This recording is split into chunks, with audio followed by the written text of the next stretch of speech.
C'est l'heure de la revue de la presse et des médias israéliens ce matin sur Studio Kalita et sur les ondes des radios juives parisiennes. Le Yediot Aharonot a choisi ce matin plusieurs titres, certains exclusifs pour orner sa une, mais nous allons choisir assez arbitrairement, il faut bien l'avouer, d'ouvrir cette revue de la presse israélienne par une des révélations les plus étonnantes du quotidien israélien. Cette révélation se rapporte à l'un des officiers supérieurs israéliens les plus brillants et même les plus audacieux. Il s'agit du général Rafi Milo. Rafi Milo est l'actuel commandant des forces armées en Galilée et il est considéré comme l'un des artisans de la fameuse opération de Bouclier du Nord qui a permis à Tsahal de repérer et de détruire les fameux tunnels creusés par le Hezbollah sous la frontière israélo-libanaise. Il s'avère que durant cette opération de Bouclier du Nord, le général Milo a voulu voir jusqu'où allait l'un des tunnels qui avait été découvert par les forces du génie de l'armée israélienne et il s'agissait apparemment de l'un des tunnels les plus impressionnants et les plus larges. De sa propre initiative, le général Milo s'est engouffré en pleine nuit avec quelques combattants israéliens qui l'accompagnaient dans ce tunnel et il est allé jusqu'au bout côté libanais de la frontière. Son erreur, il n'a pas tenu au courant ses supérieurs hiérarchiques de sa démarche. De facto, le petit groupe est arrivé au-dessous du village arabe libanais de Ramia, au sud de Liban. Lorsque l'on a appris l'initiative du général Milo, on a voulu à l'état-major le sanctionner pour avoir agi de manière partisane et mis en danger également quelques soldats et lui-même. Réagissant, le général Milo a reconnu son erreur d'appréciation. Je me suis trompé et je tiens à dire que je suis un commandant combattant et que mon devoir était d'envisager tous les cas de figure. C'était donc dans ce cadre que j'ai pris cette initiative. Il était donc impossible pour moi de voir jusqu'où ce tunnel se prolongeait.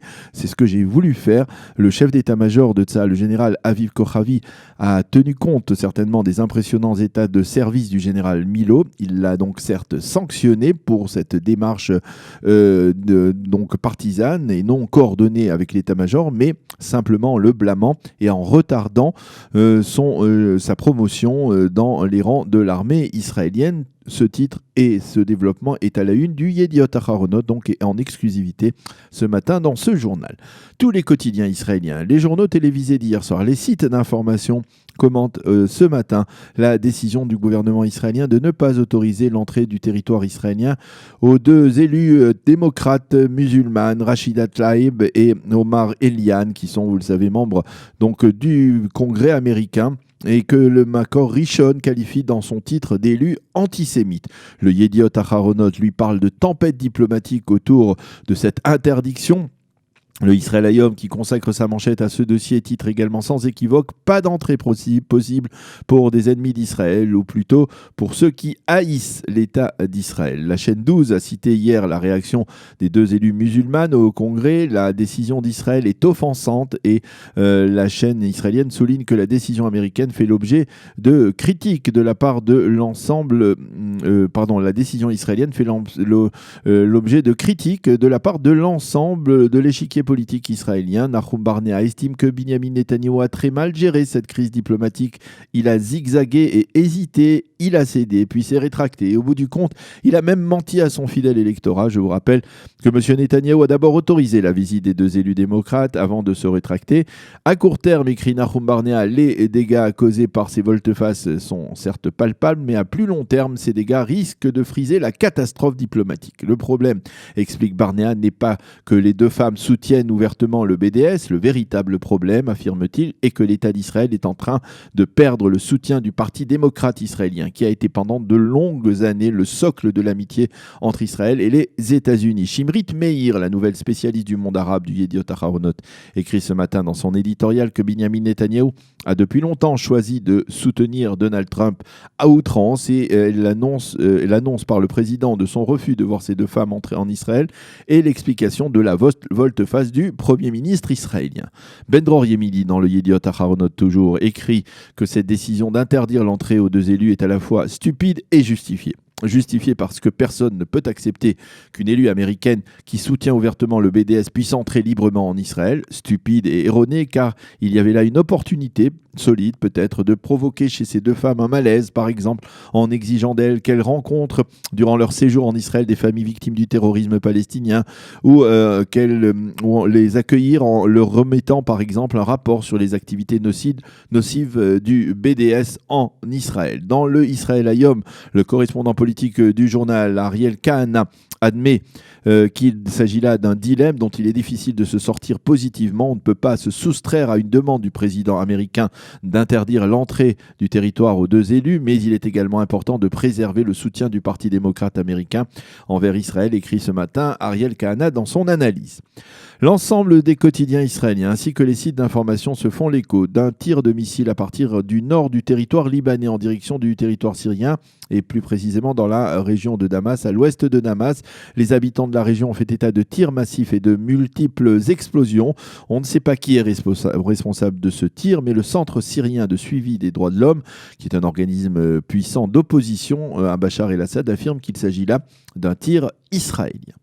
Tous les quotidiens israéliens annoncent que le ministre des Affaires sociales, Chaim Katz du Likoud, devrait annoncer sous peu sa décision de démissionner du gouvernement, et ce en raison de l'acte d'accusation que le conseil juridique a déposé ou va déposer contre lui, un acte d'accusation, on va dire, relativement soft, puisqu'il n'inclut pas, comme on pouvait le penser à l'origine, le chef d'accusation de corruption, mais uniquement fraude et abus de confiance. Une incontournable page électorale ce matin dans la presse israélienne, et une page que nous allons débuter par un sondage publié par le Makor Rishon qui ne paraît en édition papier que le vendredi matin. Le Makor Rishon admet que ce sondage confirme les tendances déjà remarquées au cours des dernières semaines, à savoir que le Likoud est légèrement devant le parti bleu-blanc, 31 mandats contre 29, et qu'au niveau des blocs, la droite ne dispose toujours pas, sans Avigdor Lieberman, des 61 députés indispensables pour former une coalition. Selon ce sondage, Yamina, le parti d'Ayelet Shaked, obtiendrait 11 mandats, la liste arabe 10, Israël Beiteinu 9, le judaïsme de la Torah et Chasse 8 mandats chacun, le Parti travailliste Gesher et le camp démocrate 7 mandats chacun. Zéhout et Otzma Yehudit, à l'extrême droite de l'échiquier politique, sont en deçà du seuil d'éligibilité. Le bloc de droite obtiendrait, selon ce sondage, 58 mandats, soit 3 de moins que le score qu'il lui faut pour former un gouvernement. Le Israël Hayom, lui, révèle en première page une information importante. Selon certaines sources, le président de l'État, Reuven Rivlin, aurait décidé de ne pas accorder de prolongation supplémentaire à celui à qui il confiera le soin de former la coalition gouvernementale au lendemain des élections du 17 septembre. La loi, je vous le rappelle, lui permet d'attribuer une première période de 28 jours, puis une seconde période de 14 jours supplémentaires, et il semble donc que le président veuille supprimer cette seconde période et gagner ainsi du temps afin d'instaurer le plus rapidement possible un gouvernement. L'État d'Israël en a, selon lui, bien besoin.